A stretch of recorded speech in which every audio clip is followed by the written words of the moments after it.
This is my audience.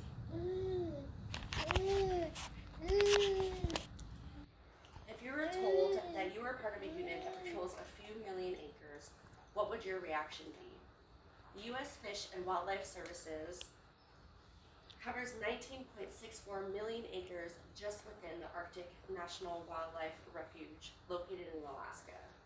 I personally have never been to Alaska, let alone the Arctic National Wildlife Refuge, but I have been able to review academic journals along with video streaming about the topic.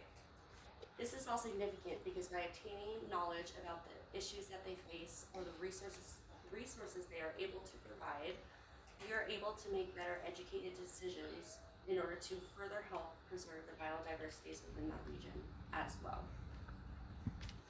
The U.S. Fish and Wildlife Services helps with the establishment, the conduction of scientific research within the region, and the advocacy for the Arctic National Wildlife Refuge.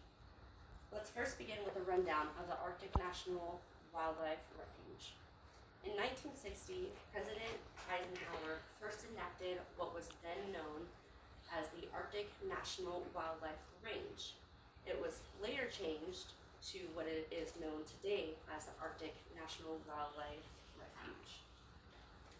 Its main objective when it was established was to help preserve the wildlife and the various biodiversities found within that region, while also still being able to perform limited scientific research to help educate and advocate for the land and its inhabitants. The U.S. Fish and Wildlife Services helps to conduct and report the scientific research done within that region.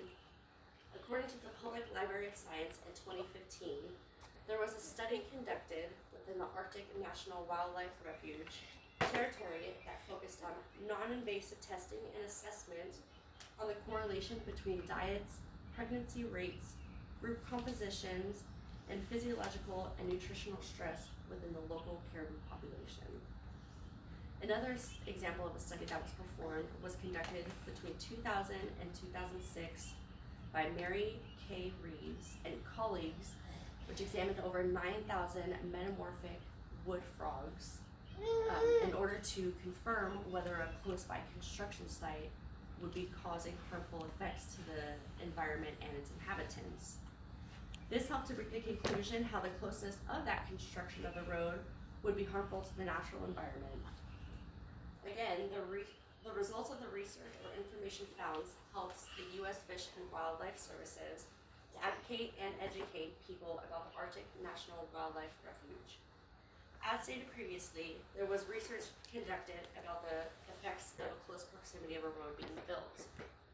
They were able to prevent any further harmful actions being taken against land and its inhabitants due to that study. Also, fun fact about that study, that was the first ever study to prove any amphibian deformations, abnormalities within Alaska for the very first time. The scientific research also helps keep the local Inuit remains educated about their environment, such as the knowledge of the Arctic terns or the perspectives of the declining amounts of the Arctic terns. With all the information just provided, we are able to better understand the importance of regions such as the Arctic National Wildlife Refuge. Thankfully, the U.S. Fish and Wildlife Services does not just cover Alaska, but covers all 50 states. I know I will be sleeping better tonight. When the U.S. Fish and Wildlife Services covers such a vast territory, such as the United States, it is important to remember the importance, the origination, and the resourcefulness of certain areas, such as the Arctic National Wildlife Refuge. I will leave you with this quote from Michael de Montague that helps to perfectly wrap up the objectives for the establishment of the Arctic National Wildlife Refuge.